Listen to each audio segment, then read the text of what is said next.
Hey everybody, I'm here for another first chapter today. Sorry, it's a little dark in here. I'm recording first thing in the morning, so it's still dark outside.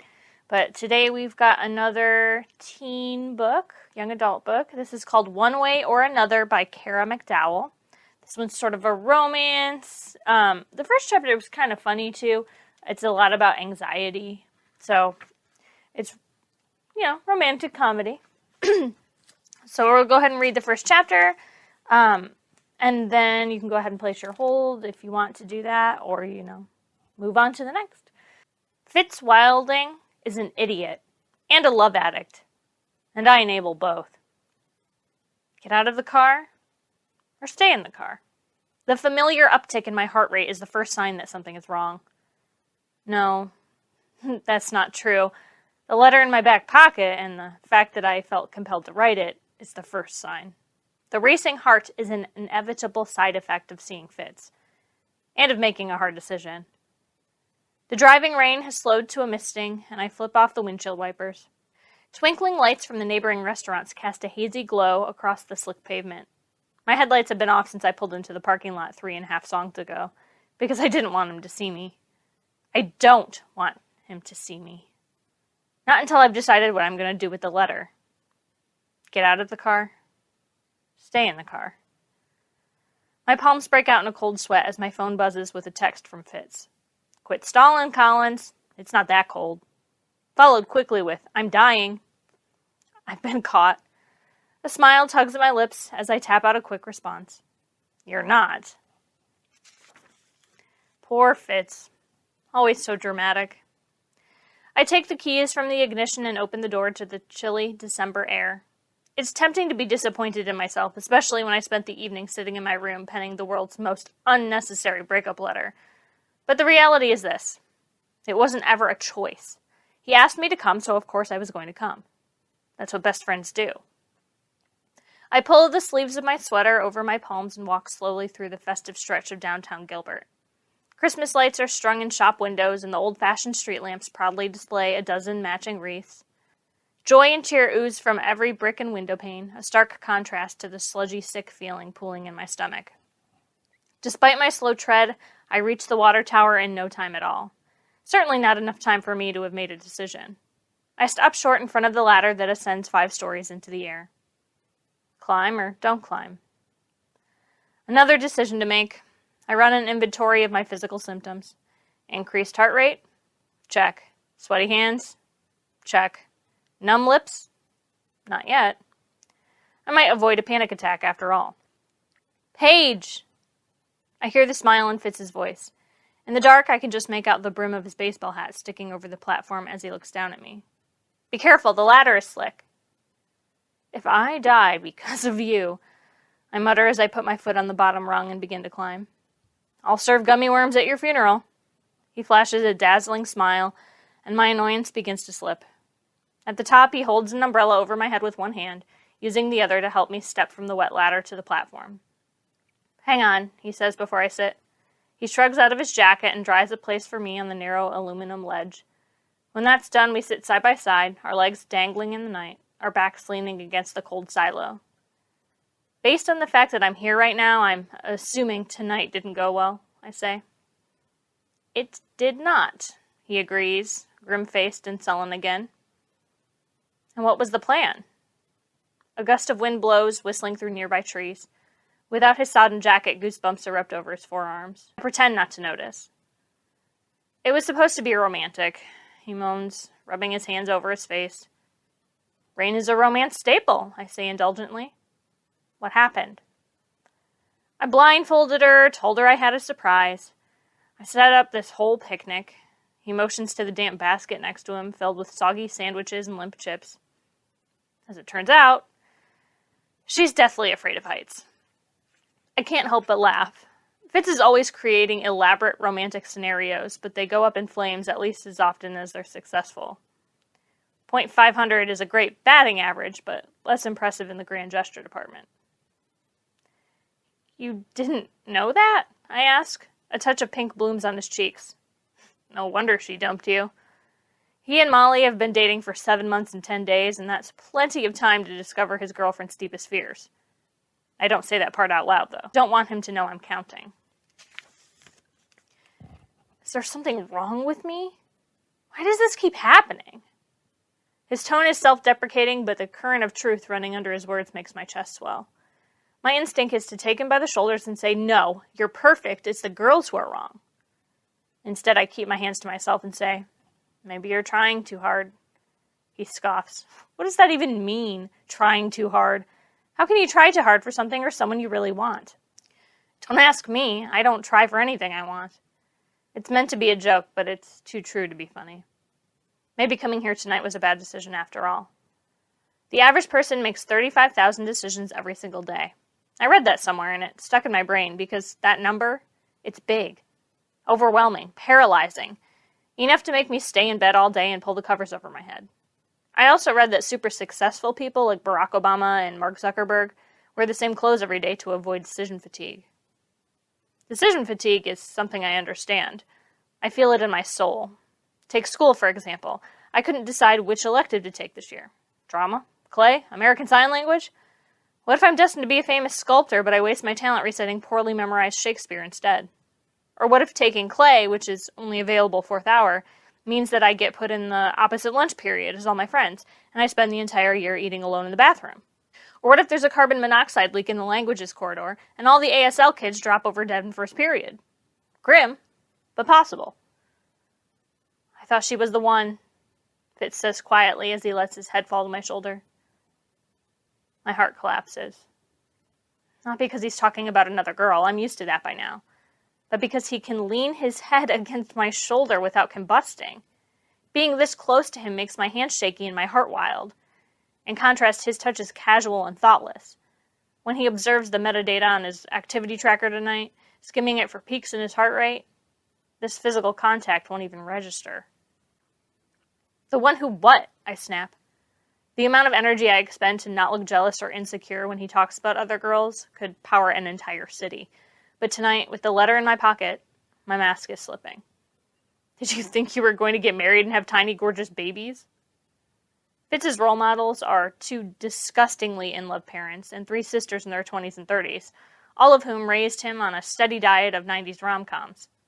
No wonder he's constantly stumbling into love, trying to one-up himself with the grandest of all the grand gestures. For any guy not blessed with Fitz's effortless good looks and impressive batting average, his romance obsession could be fodder for locker room teasing.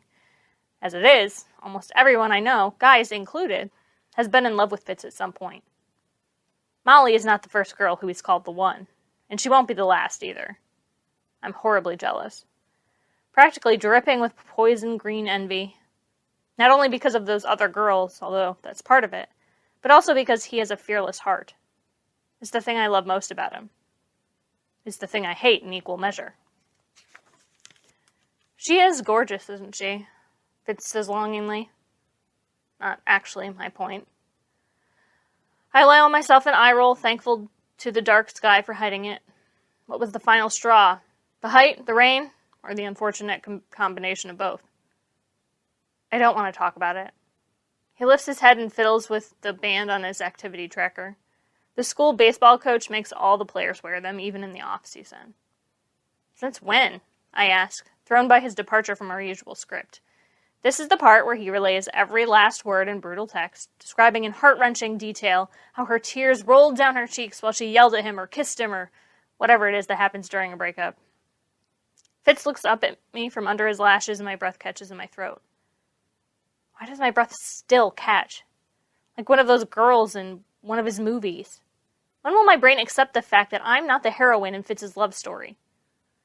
His expression shifts from mopey to serious, his blue eyes trained on mine. Even after all this time, one look from him can make my stomach falter and my mouth dry. And suddenly I want to burn the letter in my pocket, the one that highlights all the reasons why we can't be friends anymore. It's messy and vulnerable and written in excruciating detail, and it boils down to this. I hate how much I love him. For the first time all evening, I'm certain I won't give him the letter, because I don't want to live in a world where he doesn't look at me like this. Want to see something cool? He asks, turning his attention to his phone. His bad mood vanishes and the weird tension between us breaks. He opens his weather app and pulls up the forecast for Williams, Arizona, a tiny mountain town near Arizona's northern border, where Fitz's family owns a cabin. Snowflake icons begin the day after Christmas and continue for the rest of the week. Are you trying to kill me? I moan enviously. As a born and raised Gilbert kid, snow is nothing more than a fairy tale. Only as real as the stories Fitz tells me. I know it's a few days early, but Merry Christmas. Excuse me? This is your present. He gestures to the screen. What do you mean? It's about time I made good on my promise.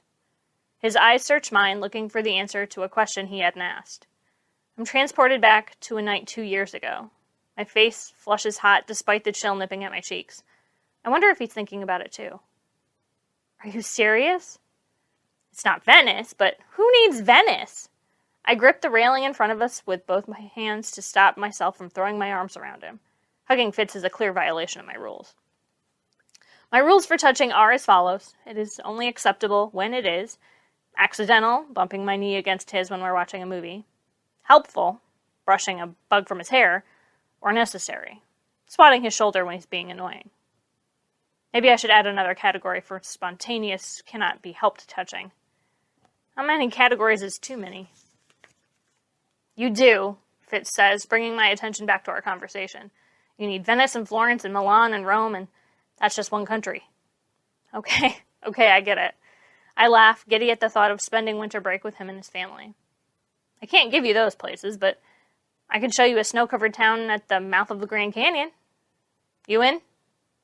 He rubs his hands on the back of his neck, a dead giveaway that he's nervous. As if I'd say no. Of course. I don't expect you to give me all of Europe. I laugh again because how ridiculous would I have to be to turn my nose up at his cabin because it's not nestled in the Swiss Alps. Fitz knows as well as anyone how deep my wanderlust runs. When I lie in bed at night surrounded by pictures ripped out of travel magazines, I imagine future lives as a ranch hand in Montana, and a sheep herder in Ireland, and a churro maker in Spain. I don't know if I love sheep or even churros, but nothing summons a panic attack faster than the realization that if I'm extremely lucky, I'll get one of those imagined futures. One. I'm paralyzed by the fact that walking through one door essentially means slamming shut 50 or 100 or a million other ones. When do you leave? I ask. Tonight. The truck's packed and ready. I'll pick you up early the day after Christmas. We'll turn around and be back before the snow hits. Snow! I shake my head, still in disbelief. Do I need special clothes so I don't freeze to death? My sisters have plenty that you can borrow. As long as my mom says yes, which you know she will, I guess I'll see you in a few days. I get to my feet, unable to suppress my grin. I've been dying to go to Fitz's cabin for ages, and he's invited me up a few times during the summer, but the timing never worked out. Until now. What's that? Fitz plucks the letter out of my back pocket, raising an eyebrow at his name scrawled across the envelope. Hey! I lunge for it, my feet slipping on the damp aluminum. My arms scramble through the air, my fingers slipping off the metal railing. Whoa! He grabs me by the waist, steadying me. Are you okay? I nod, too shaky and breathless to say anything. I thought you were gonna fall. He tilts his wrist so we can both see how high his heart rate has spiked. So did I. He slowly removes a hand from my waist and gently presses 2 fingers to my neck, tracking my pulse. I nearly stop breathing. A lazy smile spreads across his face. You were scared. I agree, secretly thinking that the feel of his warm fingers on my cold skin is having more of an impact than the near fall. His hand drops and he releases my waist. We both look over the edge, taking in the 50-foot drop. Get out of the car, or stay in the car. Climb or don't climb. Tell him or don't tell him. This is what I mean about decision. I could be smashed against wet cement at this exact second, and it's impossible to untangle the reason why. Is it because Molly dumped Fitz? Because I drove out here to either break off our friendship or cheer him up? Because I climbed this tower? When bad things happen, I want to know where to put the blame. I hate the swampy maze of endless regret that comes with wondering. So, I take a shaky breath, steeling myself for the trek down the ladder. I'll see you after Christmas? Unless you bail on me again, he says softly. Surprised, I meet his eyes. We don't ever talk about that night, and I'm not sure what to say. Never mind, he shakes his head. See you after Christmas. I'm sorry. I messed up. I regret it. I could say any of those things and mean it. But I'm dealing with a racing heart, shaky hands, and only a fraction of the bravery I'd need to say the words out loud. My mind spins as I retrace my steps backward, down the ladder, past the warmly glowing twinkle lights, and into my car. I think about decisions and paralysis and regret the whole way home, and it's not until I pull into my driveway that I realize tonight's tragedy will not be almost falling off the water tower.